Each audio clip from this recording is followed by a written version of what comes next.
How y'all doing today? All right, thank y'all for being here. Give yourselves a round of applause right now. Right now.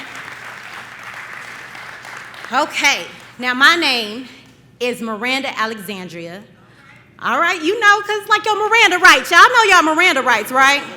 So that means I was meant to be here doing this now.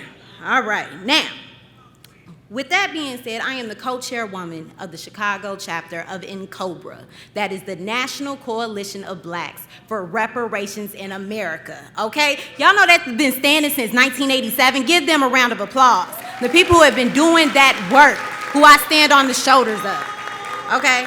Now look, my name is also Queen AF on social media, and I got recognized today, so I'm very happy about that. I'm a budding social justice influencer as well. So, with that being said, I am here to challenge white patriarchal heteronormative society because I believe everyone should be a first-class citizen. So, with that being said, we're going to talk about political disenfranchisement today, and we're going to focus specifically on gerrymandering, racial districting, and gentrification. Now, we're going to be a little interactive here. So I want everyone to participate. Is that okay with y'all? That's okay with y'all, right? Y'all gonna participate? Yeah. Thank you. Now, who knows what gerrymandering is? Raise your hand real quick. All right, good enough. For those of you who don't, gerrymandering is the deliberate manipulation of district boundaries to favor a particular political party or group. This is when all those in power who draw the electoral lines districts in a way that gives one party an unfair advantage. So when you see those maps and there's that one little sliver and you're like, why that's not there? That's gerrymandering, okay? Now, who knows what racial districting is? Right, all right. Now this is gerrymandering's twin. This is when you draw the electoral district lines based specifically on race and often resulting in unfair advantages for one group, right, based on race. So, guess who's often affected? Who is that? That's us, right? What you call us American freedmen, right? The United States descendants of emancipated enslaved people, black people, African American people. That is who is affected.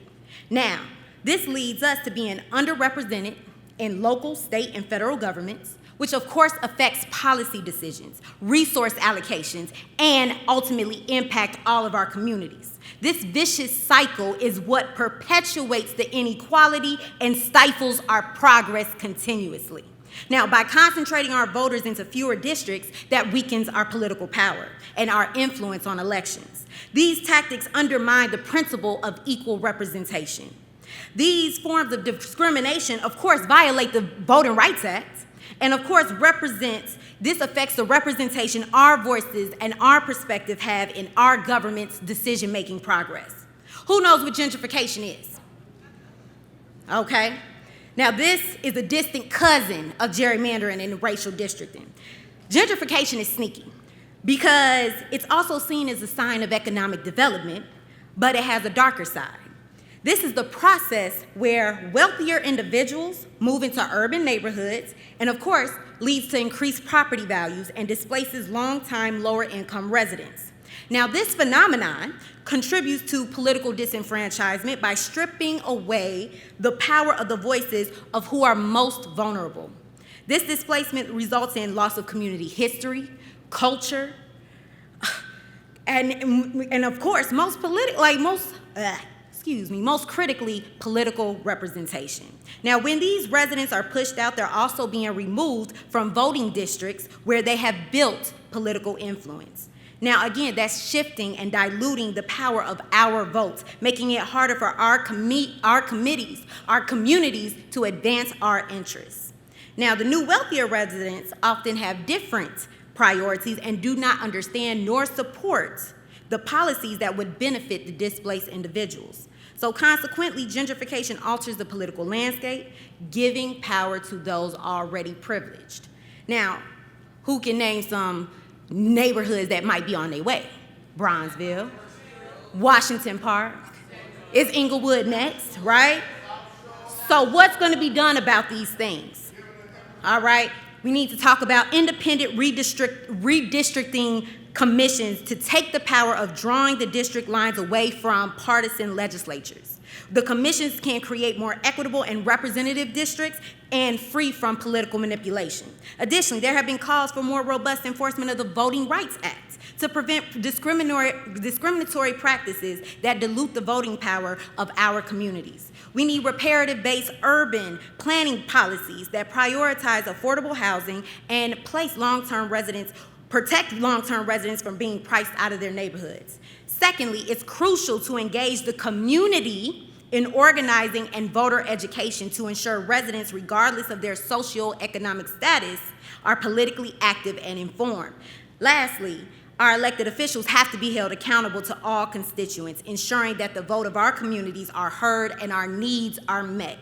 And in likelihood of any of these solutions being implemented depends on what? That's right. I see y'all get it. Y'all get it. Now, how many of us feel like this political stuff doesn't matter? How many of us know someone who feels that way, who says, it's rigged anyway, I don't need to vote?